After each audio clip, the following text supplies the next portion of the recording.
সুপ্রিয় শ্রোতাবৃন্দ, সবাইকে সুস্বাগতম আমার ইউটিউব চ্যানেলে। সংঘাতময় এই পৃথিবীতে বাংলাদেশের সংখ্যালঘু সম্প্রদায় হিন্দু, বৌদ্ধ, খ্রিস্টান, চাকমা, মারমা আদিবাসীদের চরম নির্যাতনের এই ক্রান্তিলগ্নে নিজেদের মনকে সুস্থির করার মানসে ভগবান বুদ্ধের হাজার হাজার বছর অতীত পূর্বজন্মের জীবনী সম্পর্কে পবিত্র ত্রিপিটক হতে সংকলিত শ্রী অঞ্জন ভৌমিকের কিশোর জাতক সমগ্র হতে আজ পাঠ করতে যাচ্ছি কুহক জাতক।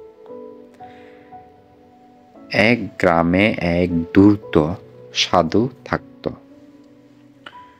এ ঘটনাও ব্রহ্মদত্তের আমলের বারাণসীর।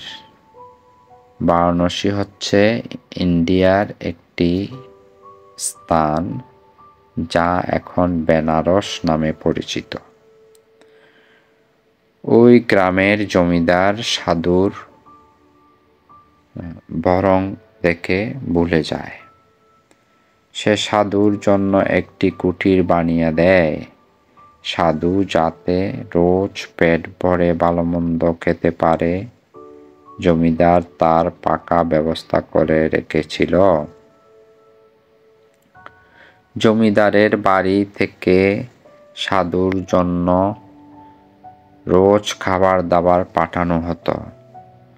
সাধুর উপর জমিদারের ছিল অগাধ বিশ্বাস। আশেপাশের গ্রামে একবার খুব দস্যুর উৎপাত শুরু হলো।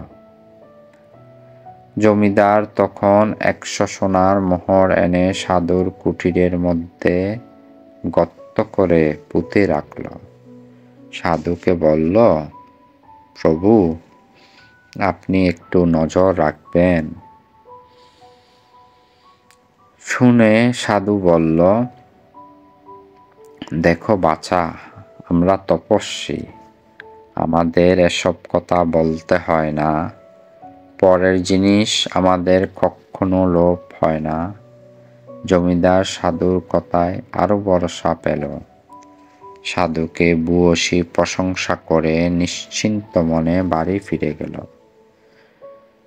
ধূর্ত সাধু তখন মনে মনে হিসেব কষে দেখল, এই মোহরগুলো দিয়ে একজন ব্যক্তির সারাটা জীবন আরাম আয়েশে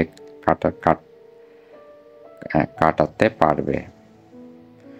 দিন কতক মনে মনে ভেবে একদিন সে গর্ত করে মোহরগুলো তুলে নিল।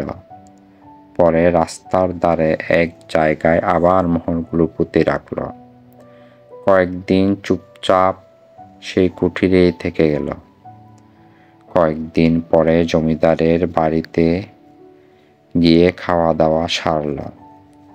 তারপর জমিদারকে বলল, বাছা, অনেক দিন ধরে তোমার অন্ন ধ্বংস করছি। এক জায়গায় অনেক দিন থাকলে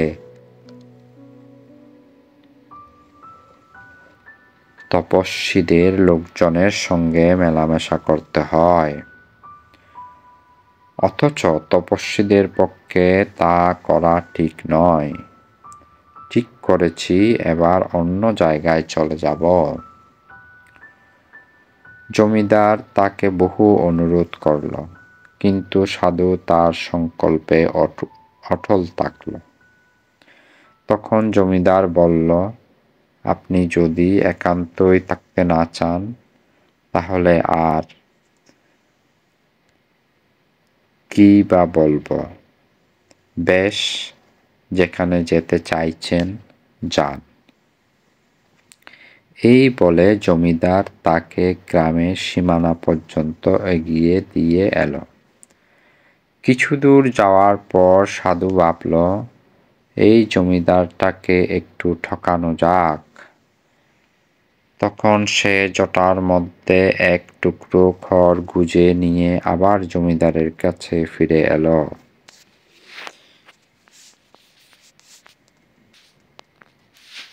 জমিদার তাকে দেখে বলল, এ কি বাবা, আপনি ফিরে এলেন যে? তখন সাধু বলল, দেখো বাবা, তপস্বীরা যা দান হিসেবে পায়নি তা তারা নিয়ে যেতে পারে না, তাই এই খড় গাছা তোমাকে ফেরত দিতে এসেছি। জমিদার বলল, আপনি খড় গাছা ফেলে দিন। আর ভাবল, সত্যি কি মহাপুরুষ, পরের কুটুটি পর্যন্ত নিতে চান না।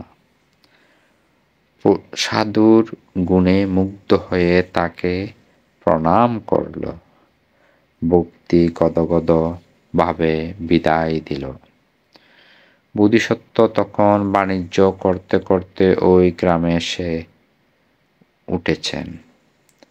তার কানে এই মহত্বের বিবরণ এলো। তখন তার কেমন সন্দেহ হলো।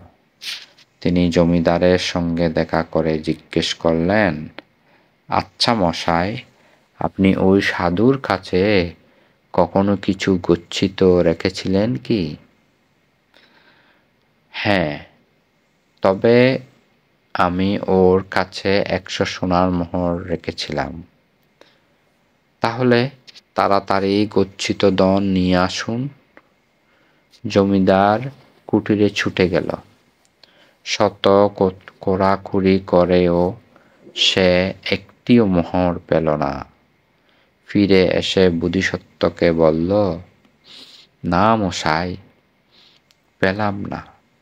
বোধিসত্ত্ব বললেন, আপনার মোহর ওই সাধুই নিয়ে পালিয়েছে। চলুন তাকে ধরি। সাধু বেশি দূর যেতে পারেনি। তল্লাশি করতে মোহর বেরিয়ে পড়ল। বন্ড সাধু বেধড়ক মার খেল। এই জাতকের মর্মকথা হল, বরং দেখিয়ে চিরকাল কাউকে বোকা বানানো যায় না। সুতরাং যারা ভণ্ড অথবা বরং দেখায় তাদের এবং যাদের বৃত্তি শক্ত নয়, যারা মিথ্যার উপর দাঁড়িয়ে আছে, তাদের ভণ্ডামি একদিন প্রকাশ পাবেই এবং তারা একদিন ধ্বংস হবে। এটাই নিয়তি। আজকের জাতক এখানেই শেষ হলো।